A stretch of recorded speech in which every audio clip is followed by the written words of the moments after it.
আসসালামু আলাইকুম। আশা করি প্রত্যেকে ভালো আছো। আজকে আমি গুচ্ছ ভর্তি পরীক্ষায় আসা ফিজিক্স অংশ থেকে 2021-22 সেশনে যে প্রশ্নগুলো এসেছিল প্রত্যেকটা প্রশ্ন সমাধান করে দেব।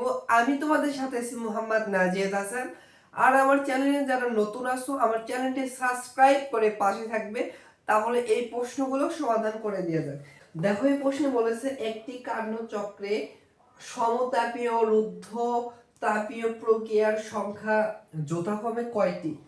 সো দেখো সমতাপে মানে কি? সমতাপে মানে হচ্ছে তাপগতীয় বিদ্যার হচ্ছে চারটি প্রক্রিয়া যে আছে, সমষ্ণ প্রক্রিয়া, রুদ্ধতাপীয়, সমায়তন, এগুলো এরকম চারটা প্রক্রিয়া নাই। সমতাপীয় মেস মানে হচ্ছে ওইখানে তাপমাত্রা সেম থাকে। তাপমাত্রা কোথায় সেম থাকে? সমষ্ণ প্রক্রিয়া হচ্ছে তাপমাত্রা সেম থাকে। তাহলে সমষ্ণ প্রক্রিয়া এবং রুদ্ধতাপীয় প্রক্রিয়া হচ্ছে কয়টি সংখ্যা, যথাক্রমে প্রক্রিয়ার সংখ্যা কয়টি? সো আমরা জানি হচ্ছে সমষ্ণ প্রক্রিয়া কিন্তু এরকম হচ্ছে, সরি, রুদ্ধতাপীয় প্রক্রিয়া কিন্তু এরকম একটু খারাপ হয় সমষ্ণ থেকে, আর সমষ্ণ একটু কম খারাপ হয়। এগুলো কিন্তু হচ্ছে সমষ্ণ প্রক্রিয়া, আর এই খারাপ যেগুলো হয় সেগুলো কিন্তু হচ্ছে রুদ্ধতাপীয় প্রক্রিয়া। এইটা কিন্তু হচ্ছে সমষ্ণ হচ্ছে প্রসারণ, এইটা কিন্তু সমষ্ণ প্রসারণ, এইটা কিন্তু হচ্ছে এইদিকে আসে, এইটা হচ্ছে সমষ্ণ সংকোচন,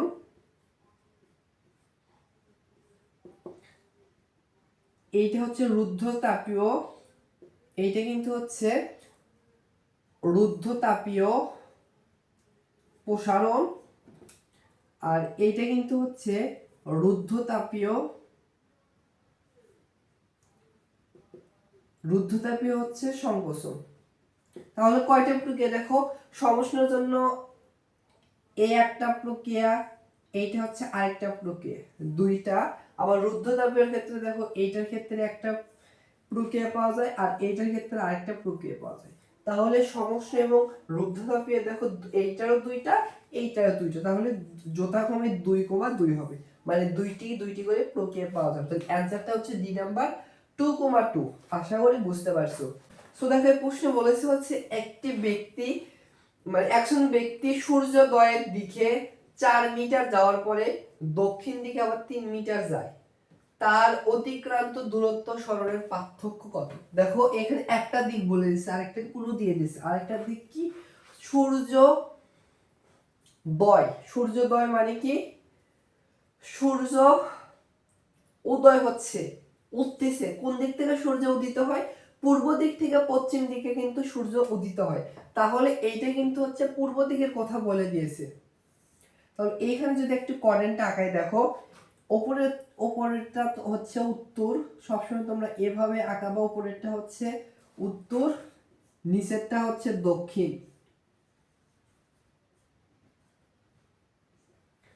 তাহলে হাতের যে ডান পাশে থাকবে, বুঝছো, হাতের ডান পাশে যেটা আছে সেইটা হবে কিন্তু পূর্ব, এভাবে যদি আঁকা হওয়ার মতো করে। আর হাতের বাম পাশে যেটা আছে সেটা কিন্তু হবে হচ্ছে পশ্চিম।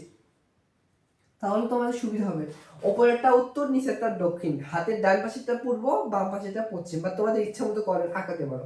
এখন কি বলছে? একটা ব্যক্তি সূর্য উদয়ের দিকে 4 কিলোমিটার যায়। সূর্য উদয় কোন দিক থেকে হয়?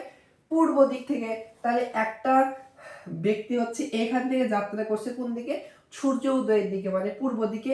এইখান থেকে একটা ব্যক্তি ধরো হচ্ছে এই পর্যন্ত কত মিটার গেছে? 4 মিটার গেছে, এই এই পর্যন্ত। আবার এইখান থেকে কি করছে? যাওয়ার পরে আবার দক্ষিণ দিকে 3 মিটার যায়। তাহলে ওইখান থেকে দক্ষিণ দিকে কয় মিটার আসে? এইখানে ধরো হচ্ছে 3 মিটার যায়। তাহলে যাওয়ার পরে বলছে হচ্ছে তাহলে অতিক্রান্ত দূরত্ব এবং সরণের পার্থক্য কত? সো অতিক্রান্ত দূরত্ব প্রথমে আমরা বের করে দেখো। এইখান থেকে অতিক্রান্ত দূরত্ব,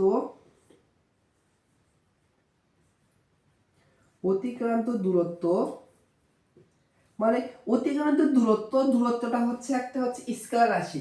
এটা হচ্ছে নির্দিষ্ট দিকে, মানে যে এখান থেকে মানে কতটুকু গেছে, টোটাল পথটা হচ্ছে অতিক্রান্ত দূরত্ব, মানে কতটুকু পথ অতিক্রম করছে। তাহলে দেখো এইটুকু হচ্ছে 4 মিটার গেছে, এইটুকু 3 মিটার গেছে, তাহলে অতিক্রান্ত দূরত্ব হবে 4 + 3 মিটার, মানে হচ্ছে 7 মিটার, মানে তার অতিক্রান্ত দূরত্ব হচ্ছে 7 মিটার বের করছে। এবার আমাদের সরণটা বের করতে হবে। সরণটা একটা কিন্তু হচ্ছে ভেক্টর রাশি, ভেক্টর রাশি সরণ বের করা কিভাবে বের করব, আদি এবং শেষ অবস্থানের যতটুকু দূরত্ব অতিক্রম করে ওইটুকু হচ্ছে সরণ। তাহলে আদি অবস্থান ছিল এইখানে আর শেষ অবস্থান হয়েছে এইখানে, তাহলে এর ভিতরে যে সংযোজ্য রেখা থাকবে সেটা কিন্তু হচ্ছে সরণ হবে। তাহলে সরণ দেখো কিভাবে এটা বের করবো, দেখো এটা কিন্তু একটা সমকোণী ত্রিভুজ, এটা যদি একটা সমকোণী হয় দেখো এটা কিন্তু অতিভুজ হবে।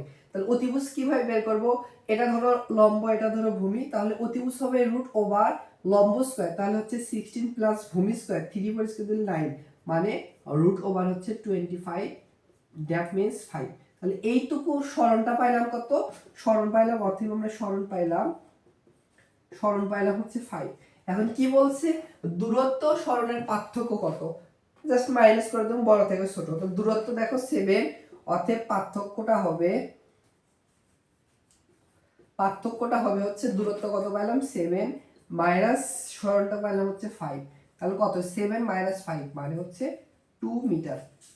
তো অ্যানসারটা হচ্ছে 2 মিটার। আশা করি বুঝতে পারছো। সো আমার লেখা তেমন সুন্দর না, এর জন্য দুঃখিত। এই প্রশ্নের অ্যানসারটা হচ্ছে এ নাম্বার 2।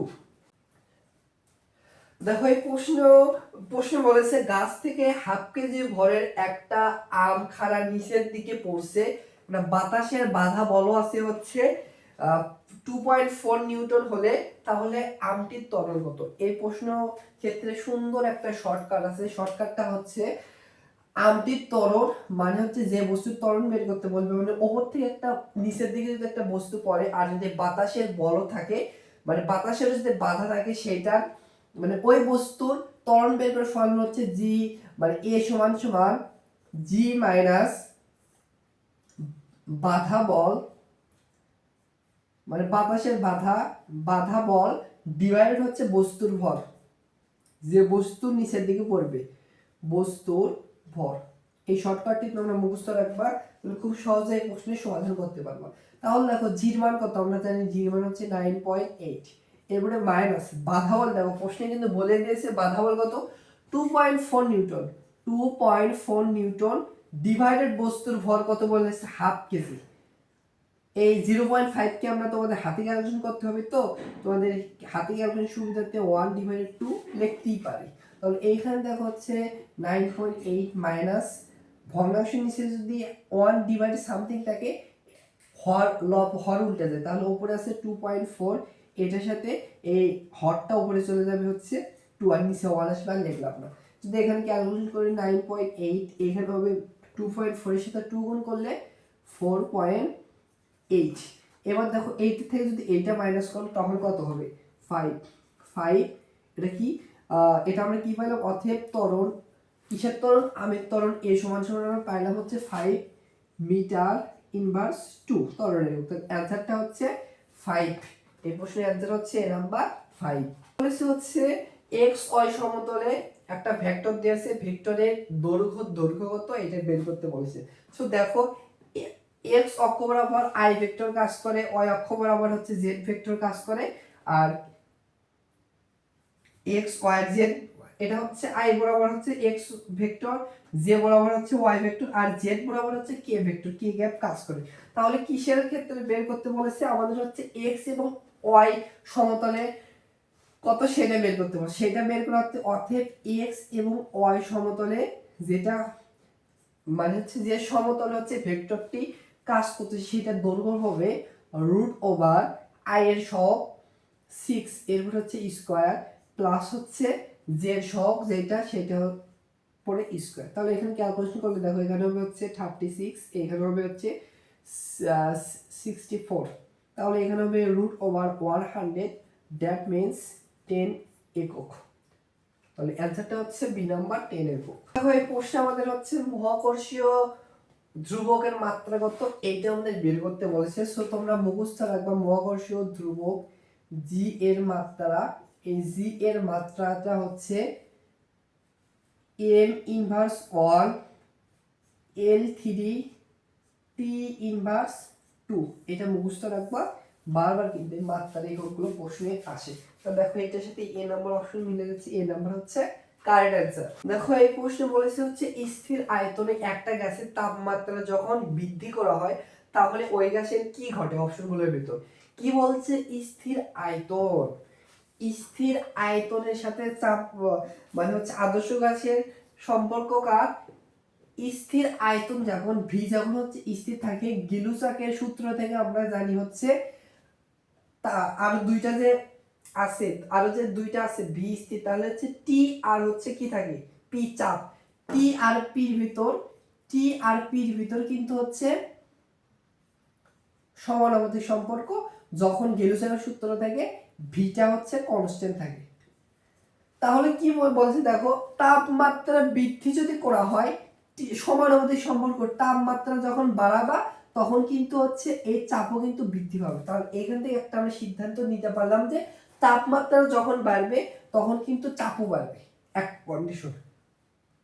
আরেকটা কন্ডিশন হতে পারে, দেখো গতিশক্তি এরকম কিছু আছে, গতিশক্তির সাথে আমরা জানি সম্পর্ক হচ্ছে এই তাপের একটা সম্পর্ক আছে হচ্ছে ই কে সমান সমান হচ্ছে 3/2 এন আর টি, এরকম একটা সম্পর্ক আমরা জানি।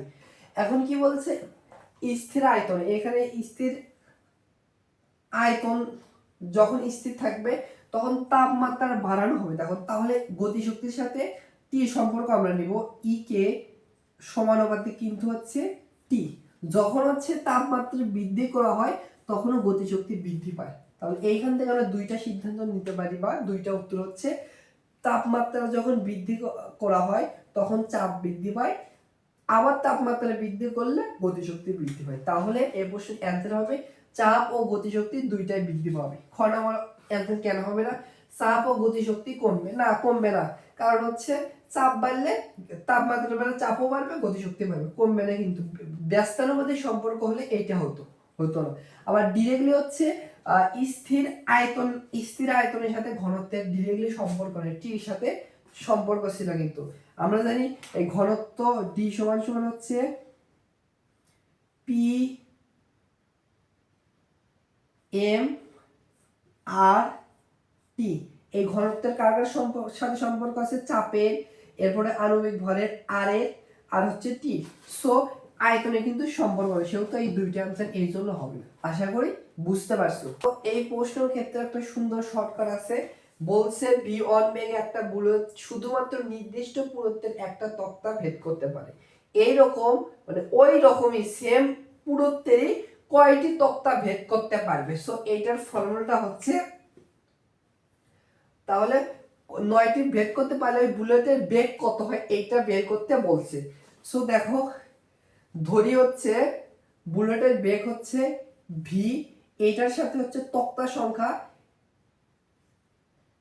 মানে হচ্ছে ভি স্কয়ার সমান সমান হচ্ছে সমানুপাতিক হচ্ছে এন, এন মিন্স বোঝানো হয়েছে কয়টি তক্তা, এরকম কয়টি তক্তা মানে একই রকম তক্তা ভেদ করতে পারে, এরকম সম্পর্ক আছে। আমাদের ভির মান বের করতে হবে, বেগ কয়টি হবে, তাহলে ভির সাথে সম্পর্ক হচ্ছে √n।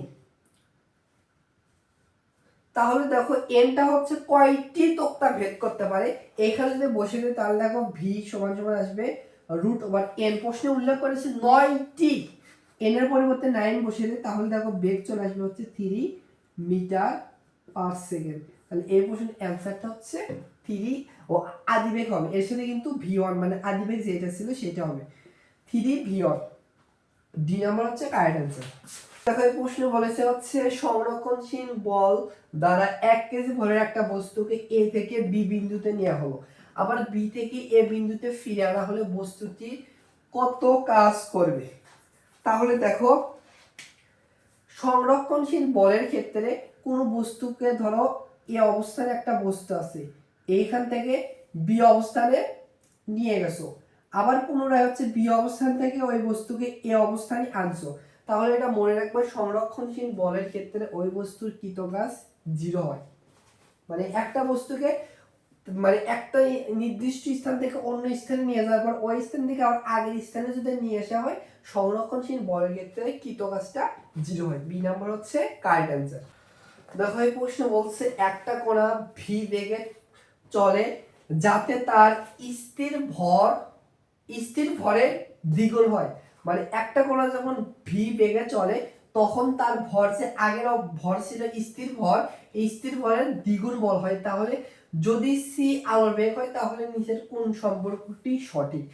কি বলছে, যখন একটা ভি বেগে চলে তার আদি ভর যেটা ছিল তার দ্বিগুণ হয়, তাহলে তার ধরি তার আদি ভর হচ্ছে, প্রথমে ভর ছিল হচ্ছে এম, যখন সে ভি বেগে চলে তখন যে আদি বেগের দ্বিগুণ বেগে হচ্ছে তার ভর হয়। তাহলে পরবর্তীতে ভি বেগে চলার পরে তার ভর হচ্ছে এম, এমটা কি হয়, আদি বেগ ছিল তার দ্বিগুণ হয়। এইখান থেকে আমরা দেখো একটা বস্তু যখন আলোর কাছাকাছি বেগে চলে সেইটার হচ্ছে আপেক্ষিক মানে ভরের আপেক্ষিকতা, ওই ফর্মুলা থেকে আমরা লিখতে পারি হচ্ছে এম এর পরিবর্তে লিখতে পারবো হচ্ছে আদি ভর divided √1 - v square divided c square. এই পাশে কিন্তু 2m2 হবে, মানে আদি ভর হবে। তাহলে দেখো এইটা আর এইটা কাটা যায় 1 হয়। এবার একটা কাজ করে আর আদি গুণ করে দেখো, এই 2 এর সাথে এটা গুণ করলে এটা যাবে, এটা এইখানে আসবে। তাহলে এই পাশে দেখো 1 ডিভাইডেড এই নিচে 2 আসবে, আর এখানে 1 থাকবে, মানে সাথে এটা গুণ করলে এটা হবে √1 - v square divided c square.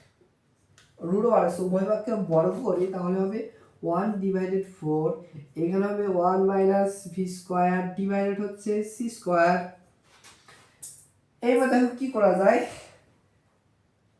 আমরা হচ্ছে এটাকে এই পাশে নিয়ে আসবো আর এটাকে এই পাশে নিয়ে আসবো। তাহলে দেখো -v স্কয়ার ডিভাইডেড c স্কয়ারকে ডান পাশে আসলে +v square divided c square হবে, আর ডান পাশে 1, আর এটাকে এই পাশে পাঠালে -1/4 হবে। বা এখানে দেখো হচ্ছে v square divided c square equal হচ্ছে 4, ও যদি করে 4 মাইনাস হচ্ছে 1, বা এখানে দেখো কি হয়, দেখো এখানে কি আমরা বা v square divided c square equal হচ্ছে 3/4। বাম পাশে দেখো v আছে, সেহেতু বাম পাশে শুধু v কেই রেখে দেই, আর এই পাশে হলো 3/4 c স্কয়ার। বাম পাশে দেখো v স্কয়ার নাই, v আছে, অর্থাৎ তাহলে v সমান হবে, এই পাশে যদি v কে পাঠিয়ে দেই √1 হয়ে যাবে। তাহলে দেখো √3, 4 এর পরে √1 হলে 2, আর c স্কয়ার আর √1 উঠে যাবে, জাস্ট c থাকবে। তাহলে সম্পর্কটা হচ্ছে v এর মান হচ্ছে √3/2 * c।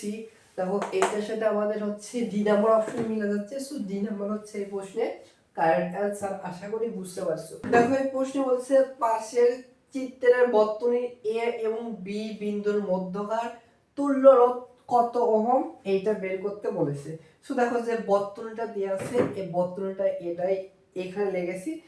এইটা আজকে আমরা হচ্ছে ফার্স্ট হচ্ছে হোয়াইট বোর্ডে বর্তনী তোমাদের বোঝানোর জন্য লেখছি। আচ্ছা দেখো এটা মুখে মুখে এই হচ্ছে বর্তনীর তুল্য রোধ বের করা যায়, তাও তোমাদের একটু বুঝে দিচ্ছি, ডিটেলসে করাবো না। দেখো এখানে একটা সিদ্ধান্ত নিতে হবে, আমাদের এ এবং বি এই কয়েকটার ভিতরে আমাদের তুল্য রোধ নির্ণয় করতে হবে। আমাদেরকে দেখতে হবে বর্তনী কিন্তু দুই ভাবে দেখতে হবে, একটা হচ্ছে শিরোনে আর একটা হচ্ছে সমান্তরালে। তাহলে দেখো শিরোনীতে কোনটাতে আছে, সমান্তরালে কোনটাতে আছে। সো সমান্তরালে কিভাবে থাকবে, দেখো এইটা একটা রোধ, আদি বিন্দু হচ্ছে এ, আর এখানে একটা বি হচ্ছে, আরেকটা বিন্দু হচ্ছে বি। যদি ওইটারও আদি বিন্দু এবং শেষ বিন্দু মানে দুইটা বিন্দু সেম থাকে, তাহলে এই রোধ আর এই রোধ হচ্ছে হচ্ছে কিতে আছে, সমান্তরালে আছে। আর সমান্তরাল যখন এক্স মানে দুইটা সেম মানের যদি হচ্ছে রোধ থাকে, সেটা আর বি মানে তুল্য রোধ হচ্ছে অর্ধেক হয়ে যায়, x/2 হবে। মানে এই দুইটা যদি এটা x হলে ওইটার তুল্য রোধ হবে x/2। আর শিরোনীতে কিভাবে থাকে, শিরোনীতে থাকে হচ্ছে ওইটার সাথে আরেকটা এভাবে থাকবে, মানে হচ্ছে এ বিন্দু আর বি বিন্দু দুইটা আলাদা আলাদা থাকবে, আর একটা বিন্দু জাস্ট মিলিত থাকবে, বুঝছো, এরকম থাকবে। এইখানে দেখো তো ভালোভাবে খেয়াল করো, এইটার আদি বিন্দু এখানে আছে আর এইটার আদি বিন্দু বি এখানে বি হবে, তাহলে এইটার আদি বিন্দু এ, এটার আদি বিন্দু বি। আবার দেখো এইটার আদি বিন্দু এ, এইটার আদি বিন্দু বি, আর এইটার আদি বিন্দু কিন্তু হচ্ছে ভিন্ন। এখানে একটা নামকরণ করতে পারি সি। এখান থেকে বুঝতে পারছি দেখো কোনটা কোনটা সেম আছে আদি বিন্দু। দেখো তো কোনটা কিন্তু দুইটা কিন্তু সেম আছে। এইটার আদি বিন্দু কিন্তু সি, আবার এইটার আদি বিন্দু সি, আবার এইটার আদি বিন্দু এখানে বি কিনতে হবে, কোনো বাধা নাই। এইটারও কিন্তু মানে আদি বিন্দু নাই, এটারও বিন্দু কিন্তু হচ্ছে মিলিত স্থানে বি। তাহলে দেখো এই দুইটা কিন্তু এরকম ফরম্যাটে আছে। তাহলে এই দুইটা রোধে কিন্তু হচ্ছে সমান্তরালে আছে। আর সুন্দরভাবে খেয়াল করো, এর মানও 4, এর মানও 4, দুইটা দুইটা রোধের মান যদি সেম হয় এই ফর্মুলা অনুযায়ী কি হবে, তাহলে এর তুল্য রোধ যখন একটাতে কনভার্ট হবে, সেই একটার তুল্য রোধ হবে হচ্ছে ওই দুইটার রোধের অর্ধেক হয়ে যাবে। তাহলে দেখো আবার যদি এটা একটু ছোটভাবে এঁকে দেখায়, এখানে 3 থাকবে, আর এই দুইটার তুল্য রোধ কিন্তু একটা রোধ যখন হবে, এইটা ধরো আরপি, এই আরপিটা কি হয়ে যাবে 4 এর অর্ধেক 2 হয়ে যাবে। আর এইটা কিন্তু আছে হচ্ছে 5, এটা আছে হচ্ছে 3, আর এখানে বি বিন্দু হয়ে যাবে। এটা বি বিন্দু, এটা হচ্ছে এ বিন্দু। এবার দেখো এইটার এটার কিন্তু ভিন্ন বিন্দু আছে।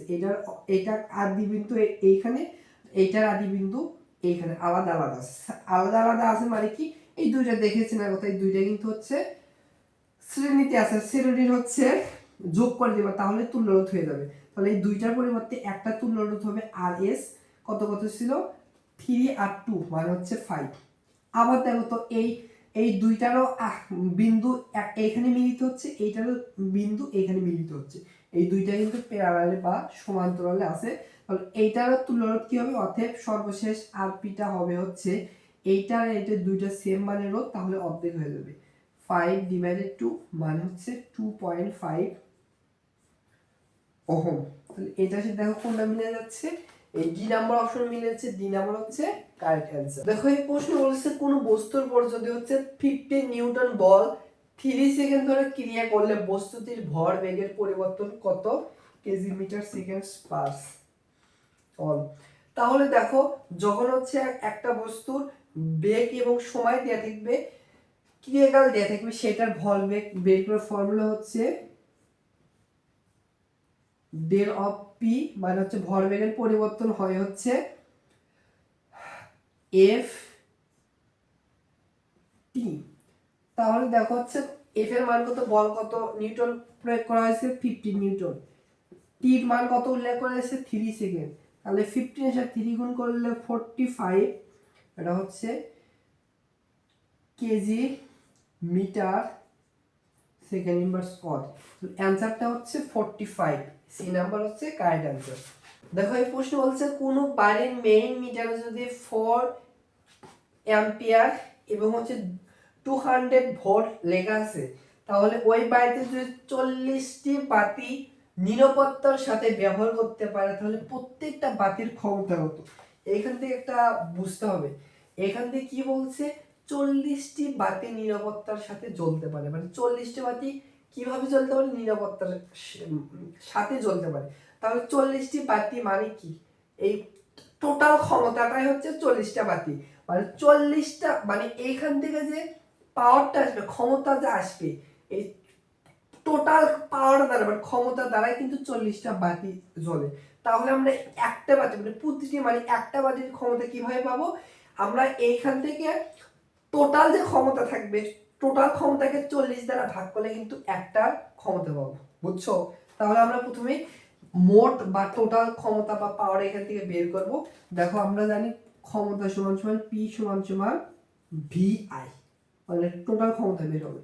ভি মানে কত ভোল্টের কথা বলছে 200 ভোল্ট, আর কত অ্যাম্পিয়ার কারেন্ট প্রবাহ করা হয়েছে 8 অ্যাম্পিয়ার। তাহলে আমরা টোটাল অর্থে টোটাল পিটা পাইলাম, ক্ষমতাটা পাবো হচ্ছে 200 সাথে 800 যদি গুণ করো তাহলে কত হবে 1600 ওয়াট। এই 1600 ওয়াট দ্বারাই কিন্তু 40টা বাতি চলে। ওই কিলোমিটারই দেখো এই 1600 প্রতিটি বাতি, তাহলে দেখো 40টি বাতি চলে, 40টি বাতি চলে হচ্ছে কত কত হচ্ছে ক্ষমতা দ্বারা 1600 ওয়াট ক্ষমতা দ্বারা। অতএব একটি বাতি কয়টি একটি বাতি চলতে কত ক্ষমতা হবে, কত ওয়াট ক্ষমতা লাগবে, তাহলে দেখো হচ্ছে 40 দ্বারা এটাকে ভাগ হবে, 40 দ্বারা ভাগ হবে। তাহলে যদি এখানে ক্যালকুলেশন করি এই শূন্য কাটা এই শূন্য কাটা, এটা দ্বারা এটা গেলে 4, তাহলে হচ্ছে 40। তাহলে অতএব একটি বাতির ক্ষমতা হচ্ছে 40 ওয়াট। আশা করি বুঝতে পারছো। দেখো এই প্রশ্নে বলছে হচ্ছে এল কার্যকারী দৈর্ঘ্য একটি সরল দোলকের দোলনকাল ও কৌণিক কম্পাঙ্ক যথাক্রমে কোনটি হয়, এইটা আমাদের বের করতে বলছে। সো দেখো আমরা যদি কার্যকরী দৈর্ঘ্য এরকম দেওয়া থাকে, এইটার সাথে দোলনকাল বা পর্যায়কাল টি সমান সমান আমরা জানি, টি সমান সমান আমরা জানি হচ্ছে 2 pi into root over L divided G. তাহলে দোলনকাল বা পর্যায়কালের মান আমরা পাইলাম হচ্ছে, মানে সম্পর্কটা হচ্ছে 2 pi into root over L divided G. এর সাথে দেখো এইটার এইটা অপশন আছে, সো এইটার এটা সেম। সো এ এবং সি এই দুইটার ভিতর কিন্তু একটা হচ্ছে অ্যানসার হবে। এবার খেয়াল করো, আমাদের এবার হচ্ছে কি বের করতে বলছে, কৌণিক কম্পাঙ্ক। কৌণিক কম্পাঙ্কটা কি, কৌণিক কম্পাঙ্ক হচ্ছে ওমেগা। এই ওমেগার মান কত এটা বের করতে বলছে, সম্পর্ক কি কার্যকারী দৈর্ঘ্যের সাথে। সো কৌণিক কম্পাঙ্ক ওমেগা সমান সমান আমরা জানি হচ্ছে 2 পাই ডিভাইডেড হচ্ছে টি, পর্যায়কালের সাথে এটা সম্পর্ক আছে, তাই তো। তাহলে দেখো আমরা টির মান কি বসে দিতে পারবো, টির মান কিন্তু এইটা বসে দিতে পারবো, টির পরিবর্তে আমরা এইটা বসিয়ে দেই। তাহলে দেখো 2 pi into root over L divided G, তাই তো। এই 2 পাই আর এই 2 পাই কাটা যায়, উপরে থেকে 1, বা এই ওমেগা কৌণিক কম্পাঙ্কের মান আসতেছে 1 ডিভাইডেড, আলাদা করে লিখতে পারি root over L divided root over G, এভাবে লিখতে পারি। 1 ডিভাইডেড নিচে আরেকটা ডিভাইডেড আকারে থাকলে হর লবে যায়, লব হরে যায়। অর্থাৎ কৌণিক কম্পাঙ্ক ওমেগা সমান সমান হবে, হরে যে এটা হচ্ছে রুট ওভার জি, উপরে যাবে রুট ওভার জি, ডিভাইডেড নিচে আসবে হচ্ছে লবে যেটা ছিল এল, বা এটাকে একবারে রুট ওভার উপরে তুলে দেই, তাহলে হবে রুট ওভার জি ডিভাইডেড এল, বড় হাতের এল যেহেতু আছে বড় হাতের এল দিলাম। তাহলে কৌণিক কম্পাঙ্কের মান পাইলাম হচ্ছে root over G divided L, এবং পর্যায়কালের মান পাইলাম, পর্যায়কালের ফর্মুলাটাই হচ্ছে 2 pi into root over L divided G. এইটার সাথে দেখো এই দুইটার ভিতর আমাদের দুইটা কি সেম, এল ডিভাইডেড, ও দেখো এটা হবে না, মানে দেখতে ভুল হয়েছে, এইটা হচ্ছে কারেক্ট অ্যান্সার। জাস্ট টি মান দেখে কিন্তু বোঝা যাচ্ছে, দেখো টির মান এখানেও ভিন্ন এখানেও ভিন্ন এখানেও ভিন্ন, এইটাই কারেক্ট অ্যান্সার হবে। সো আমি দুইটাই বের করে দেখাচ্ছি। কৌণিক কম্পাঙ্কের মান হচ্ছে জি ডিভাইডেড এল, রুট ওভার জি ডিভাইডেড এল।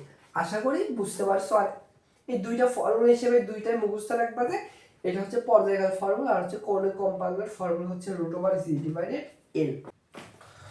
সো দেখো এই প্রশ্নে বলছে একটা চাকার ব্যাসার্ধ 1 মিটার, এটি যদি প্রতি মিনিটে 15 বার ঘোরে তাহলে প্রান্তিক রৈখিক বেগ কত, এইটা বের করতে বলছে। সো দেখে আমাকে বুঝতে পারতেছ শরীর কিন্তু অনেক ক্লান্ত লাগতেছে, মানে ঘুম ঘুম ধরতেছে। রাত 11টা পার হচ্ছে, রাত প্রায় 12টা বাজতেছে। সারাদিন হচ্ছে তোমাদের জন্য স্লাইড রেডি করলাম, এরপরে হচ্ছে সন্ধ্যা থেকে ক্লাস নিচ্ছি, এখন রাত 12টা বাজতেছে, এখন নিতেছি। এরপরে হচ্ছে 21-22 সেশনের কেমিস্ট্রি অংশটাও সমাধান করার ইচ্ছা আছে, দেখি কতটুকু পারি। দেখে আমাকে কিন্তু ঘুম ঘুমি লাগতেছে, সো কিছু মনে করবে না, সো সমাধান করে দিই। দেখো কি বলছে, রৈখিক বেগ কত এইটা বের করতে বলেছে। সো চাকার ব্যাসের সাথে এই রৈখিক বেগের সম্পর্ক আমরা লিখতে পারবো হচ্ছে, জানি হচ্ছে ভি সমান সমান ওমেগা আর। ওমেগাটা কি, কৌণিক কম্পাঙ্ক, আর আরটা হচ্ছে ব্যাসার্ধ। সো এই ওমেগার পরিবর্তে আমরা লিখতে পারবো হচ্ছে 2 পাই টি জানি, বাট এখানে হচ্ছে 15 বার ঘরে, সেহেতু একবার লিখতে পারবো 2n পাই টি।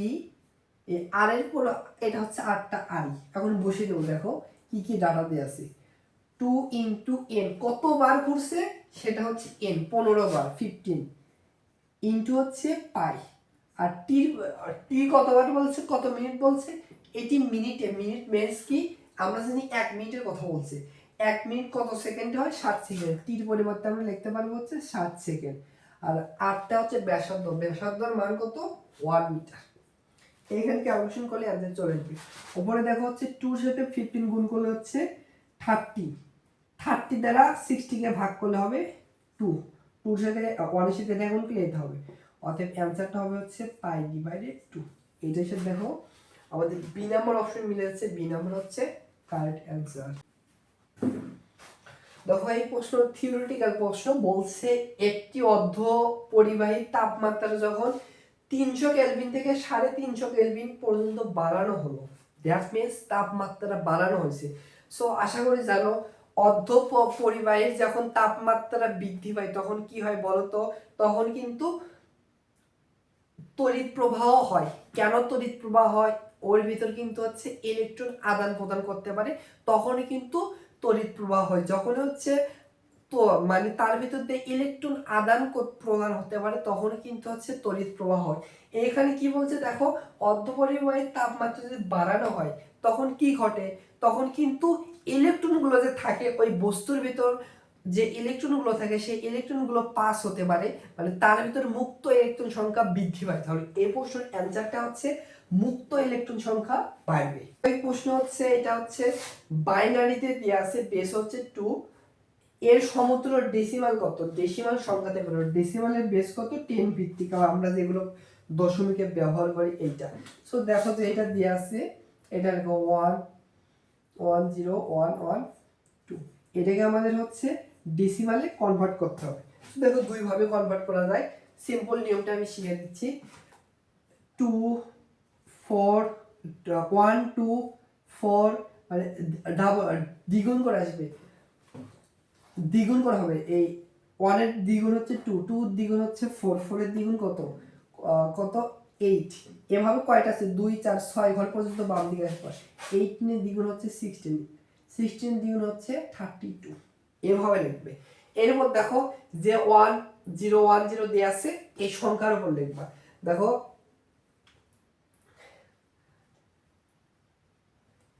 এইটা হচ্ছে 1, এটা হচ্ছে 1, এটা হচ্ছে 0, এটা হচ্ছে 1, এটা হচ্ছে 0, এটা হচ্ছে 1, 1 1 1 যেগুলো আছে সেগুলো যোগ করব, তাহলে আমাদের ডেসিমাল কনভার্ট হবে। দেখো এরপরে 1 আছে, এই সংখ্যার না এরপর নাই, কি হয়ে গেল রে? এরপরে 1 আছে, এরপরে 1 আছে, এরপরে 1 আছে, তাহলে যোগ করে দেখো 32 আর 8 হচ্ছে কত? 40, আর 2 হচ্ছে 42, আর 1 43। তাহলে অ্যানসারটা হবে ডেসিমালে হবে হচ্ছে 33। অ্যানসারটা হচ্ছে সরি 43, 43। বি নাম্বার হচ্ছে কারেক্ট অ্যানসার। দেখো এই প্রশ্নে বলেছে হচ্ছে ইয়ং এন ডিসির পরীক্ষায় এন তম অন্ধকার অন্ধকার দোলা সৃষ্টিকারী তরঙ্গদ্বয়ের দশা পার্থক্য কোনটি? এটা আমাদের বের করতে বলছে। সো দেখো অন্ধকার দোলা তৈরির ক্ষেত্রে হচ্ছে পথ পার্থক্য হয়, এটা তোমাদের জানার কথা। পথ পার্থক্য, এই পথ পার্থক্যটা হয় হচ্ছে 2n + 1 ল্যামডা ডিভাইডেড 2, এটা অন্ধকারের জন্য হয়। আর হচ্ছে যখন উজ্জ্বল ডোরা তৈরি হয় তখন কিন্তু n পাই ল্যামডা এরকম জাতীয় কিছু হয়। তাহলে দেখো আমাদের কিন্তু পথ পার্থক্য বের করতে বলেনি, দশা পার্থক্য বের করতে বলছে। সো দশা পার্থক্যের সাথে পথ পার্থক্য সুন্দর একটা সম্পর্ক আছে। দশা পার্থক্য সমান হয় হচ্ছে পথ পার্থক্য, এর সাথে গুণ হচ্ছে 2 পাই ল্যামডা। এই সম্পর্ক আমাদের দশা পার্থক্য, তাহলে কি হবে? পথ পার্থক্যের সাথে 2 পাই ল্যামডা গুণ করতে গেলে দশা পার্থক্য চলে আসবে। তাহলে পথ পার্থক্য কত অন্ধকারের জন্য? 2n + 1 ইনটু হচ্ছে ল্যামডা ডিভাইডেড 2, এর সাথে গুণ হবে কত? 2 পাই ডিভাইড হচ্ছে ল্যামডা। এইখানে দেখো এই ল্যামডা কাটা যায়, এই 2 আর এই 2 কাটা যায়, তো এখানে কি থাকে? 2n + 1 ইনটু হচ্ছে পাই, 2n + 1 ইনটু হচ্ছে পাই। সো এইটা হচ্ছে তোমরা মুখস্থ রাখবা, এটা মুখস্থ রাখবা। অন্ধকার ডোরার ক্ষেত্রে হচ্ছে দশা পার্থক্য হচ্ছে 2n+1 ইন্টু হচ্ছে পাই। সো বি নাম্বার হচ্ছে কারেক্ট অ্যান্সার। আর এইটা কিন্তু হচ্ছে উজ্জ্বল ডোরার ক্ষেত্রে 2n পাই হয়, এটা তোমরা মুখস্থ রাখবা। দেখো এই প্রশ্ন বলছে তাপগতিবিদ্যার প্রথম ও দ্বিতীয় সূত্রের সমন্বয়ে যে সমীকরণটি হয় এইটা বের করতে বলছে। মানে প্রথম সূত্র এবং দ্বিতীয় সূত্রে মিক্সড করে কোনটা সম্পর্ক হয় এটা বের করতে বলছে। সো তাপগতিবিদ্যার প্রথম সূত্র আমরা জানি হচ্ছে ডি ডি কিউ সমান সমান ডি ইউ প্লাস হচ্ছে ডি ডাব্লিউ, এটা তাপগতিবিদ্যার প্রথম সূত্র।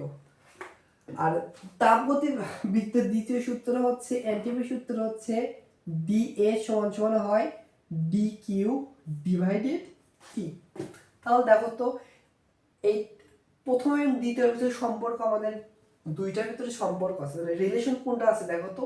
আমাদের কিউ এর সাথে কিন্তু এটার মিল আছে, সেহেতু অর্থে এইখান থেকে দ্বিতীয় থেকে আলাদা যদি গুণ করি ডি কিউ সমান সমান হবে হচ্ছে এটার সাথে এটা কিন্তু গুণ হবে, তাহলে হবে হচ্ছে টি ডিএস।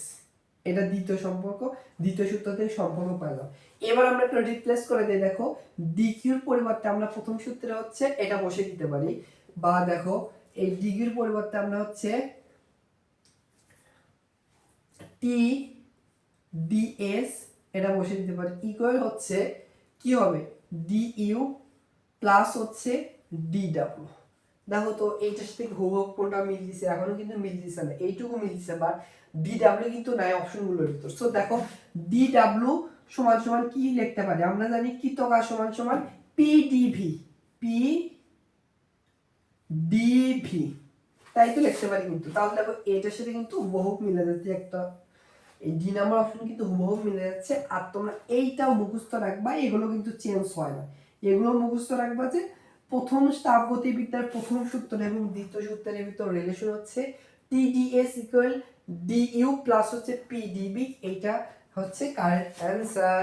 দেখো এই প্রশ্নে বলছে হচ্ছে 27 ডিগ্রি তাপমাত্রার বাহুর আপেক্ষিক আর্দ্রতা যদি 70% এবং শিশিরাঙ্কে সম্পৃক্ত জলীয় বাষ্পচাপ যদি এত মিলি হাইড্রোগ্রাম হয়, তাহলে ওই সম্পৃক্ত জলীয় চাপ কত মিলি হাইড্রোগ্রাম, এইটা আমাদের বের করতে বলছে।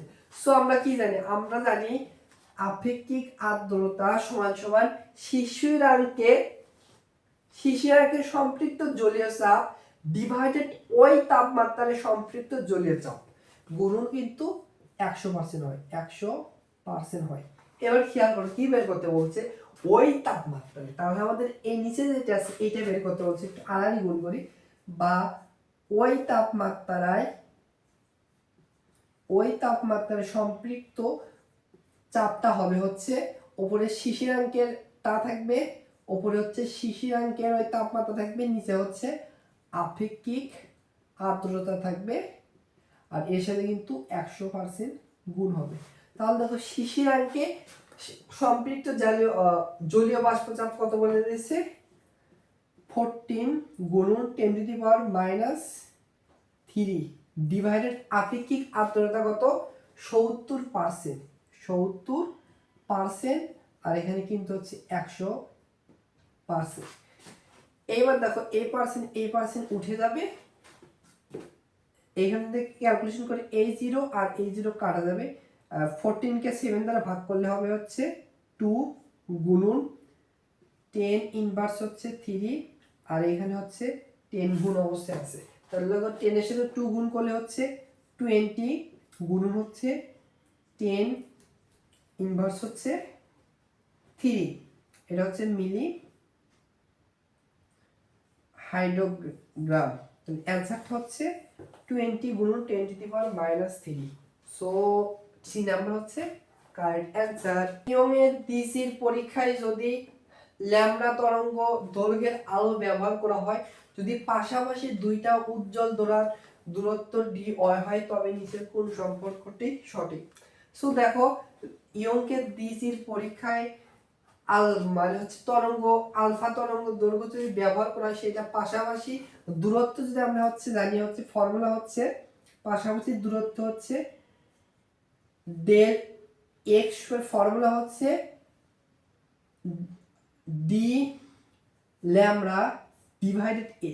যেহেতু এখানে উল্লেখ করে দিয়েছে হচ্ছে উজ্জ্বল দোড়ার দুটি পাশাপাশি দৈর্ঘ্য হচ্ছে ডি ওয়াই, অর্থাৎ এর পরিবর্তে আমরা ডেল ওয়াই বসাতে পারি। ডেল ওয়াই সমান সমান কি হবে ডি ল্যামডা ডিভাইডেড এ। এখানে অপশনগুলোর ভিতর দেখো এই ডি ওয়াই এর সাথে ল্যামডার সম্পর্ক, অর্থাৎ দেখো এখান থেকে আমরা লিখতে পারি ডি ওয়াই এর সাথে ল্যামডার সম্পর্ক দেখো সমানুপাতিক, ল্যামডার সম্পর্ক হচ্ছে সমানুপাতিক। তাহলে এই প্রশ্নের অ্যানসার দেখো এটার সাথে সি নাম্বার অপশন মিলে যাচ্ছে, সি নাম্বার হচ্ছে কারেক্ট অ্যানসার। দেখো এই প্রশ্নে বলেছে হচ্ছে কোন অবস্থায় একটি বস্তুর এনট্রপি সবচেয়ে কম থাকে। সো এনট্রপি মানে কি, এনট্রপি মানে হচ্ছে বিশৃঙ্খলার হার। সো বিশৃঙ্খলা কখন হয়, যখন আমরা একটা উদাহরণ দেই, বরফ যখন হচ্ছে বরফ অবস্থায় থাকে, কঠিন অবস্থায় থাকে, সলিড অবস্থায় থাকে, ওইখান থেকে যখন তরলে পরিণত হয়, পানিতে পরিণত হয়, আশা করি এইটুকু জানো, ওইখানে কিন্তু হচ্ছে এনট্রপি বৃদ্ধি পায়। তাহলে এনট্রপি কখন বৃদ্ধি পাচ্ছে দেখো, যখন একটা অবস্থান থেকে আরেকটা অবস্থানে পরিবর্তন হচ্ছে। কোন অবস্থান থেকে, বরফ যখন থাকে আদি অবস্থান কি থাকে সলিড কঠিন অবস্থা থাকে, সেইখান থেকে পানিতে পরিণত হয় তখন কি হয় তরল হয়। তাহলে কঠিন অবস্থা থেকে তরলে যখন পরিণত হচ্ছে তাহলে সেইটার এনট্রপি বৃদ্ধি পাচ্ছে। তাহলে এই প্রশ্নে বলছি এনট্রপি সবচেয়ে কম থাকে কোন অবস্থায়, এই কঠিন অবস্থায়। কঠিন যখন অবস্থায় থাকে কোনো বস্তু, সেইখানে সেই বস্তু হচ্ছে সহজে সরে যেতে পারে না, বাট সেইখান থেকে যখন তরলে পরিণত হয় বা তরলের দিকে যায় তখন খুব সহজে সরে যেতে পারে। ওইখান থেকে আরো যখন গ্যাসীয়তে পরিণত হয় আরো দ্রুত সরতে পারে। তাহলে সবচেয়ে এনট্রপি কম হচ্ছে কঠিন অবস্থায়, এরপরে কম হচ্ছে তরল, আর সব না তার থেকে বেশি হচ্ছে তরল, এবং সবচেয়ে বেশি হচ্ছে গ্যাসীয় অবস্থায় কিন্তু এনট্রপি সবচেয়ে বেশি। তাহলে যেহেতু এনট্রপি কমের কথা বলছে, কঠিন হবে এই প্রশ্নের কারেক্ট অ্যান্সার।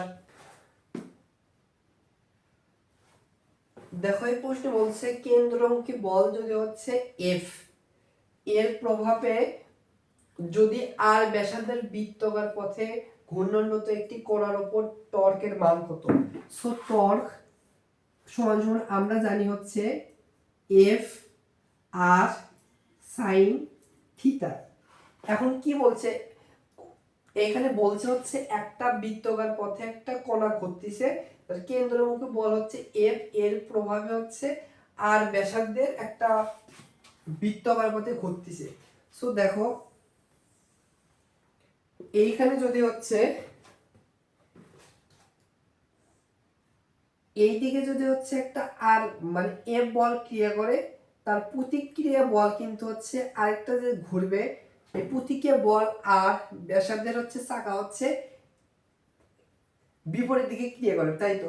তাহলে এই এফ এবং এই আর এর মধ্যবর্তী কোণ কত হবে দেখো তো, এই একটা বস্তু এই দিকে ক্রিয়া করতেছে আর একটা বস্তু বিপরীত দিকে ক্রিয়া করতেছে, তাহলে মধ্যবর্তী অ্যাঙ্গেলটা কিন্তু হবে হচ্ছে 180 ডিগ্রি। বুঝছো? তাহলে এখানে একটু বসে দিয়ে দেখো তো, যেহেতু এফ এবং আর দুইটার মান ফিক্সড করে দেয়নি না, আদিক সমস্যা নাই, তাহলে এইখানে হচ্ছে এফ আর কে এভাবে রেখে দেয়, এই সাইন এই থিটার পরিবর্তে দুইটার মধ্যবর্তী কোণ কত হবে 180 ডিগ্রি। সো আশা করি জানো সাইন 180 ডিগ্রির মানটা কত, সাইন 180 ডিগ্রির মান হচ্ছে 0, আর 0 এর সাথে এটাকে গুণ করলে 0 হবে, তাহলে টর্কের মানটা হবে 0। সি নাম্বার হচ্ছে কারেক্ট অ্যানসার। ভাই প্রশ্নে বলছে হচ্ছে শূন্য স্থানে কোনো তড়িৎ চুম্বকীয় তরঙ্গের তরঙ্গ দৈর্ঘ্য যদি হচ্ছে 6000 অ্যাংস্ট্রম হলে এর কম্পাঙ্ক কত হার্টজ, এটা বের করতে বলছি। সো দেখো তড়িৎ চুম্বকীয় মানে এখানে হচ্ছে আলোর যে আছে সি, আলোর বেগ, এইটার সাথে সম্পর্ক নিতে হবে। এইটার সাথে সম্পর্ক হচ্ছে সি সমান সমান হচ্ছে